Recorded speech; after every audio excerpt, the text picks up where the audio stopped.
नमस्कार friends, Sanjay Odisha TV को आपण मानक पुणी थे स्वागत करुच्ची। दर्शक बंधु एवं सुना और रूपा दर को नहीं आसला बड़ अपडेट। आज नुआ सुना दर जारी हो जाए। सुना ग्राहक को मिली झटका।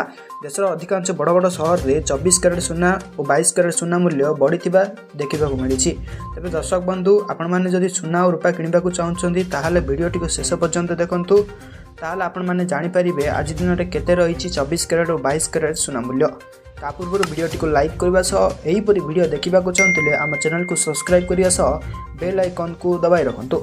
आज सामान्य बढ़ी सुना दर।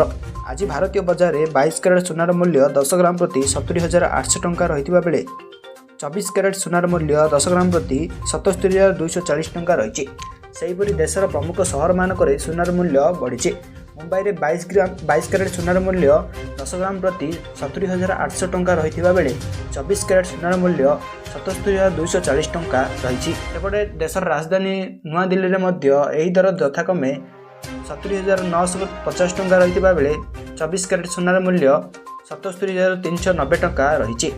सेहीपरि ओडिशार राजधानी भुवनेश्वर में आज 22 कैरेट सुनार मूल्य 10 ग्राम प्रति 70,800 टंका रही बेले 24 कैरेट सुनार मूल्य 10 ग्राम प्रति 77,240 टंका रही सूचना मिली। अन्यपटे आज रूपार मूल्य 1 किलोग्राम प्रति 98,500 टंका रही सूचना मिली। तेज दर्शक बंधु यह आज सुना और रूपा दर को नहीं किसी लाटेस्ट अपडेट जहाँ आपण मैंने जानवा पाइले। तो फ्रेंड्स यहीपरि वीडियो देखा चाहते आम चैनल को सब्सक्राइब कर बेल आइकन को दबाई रखुँ।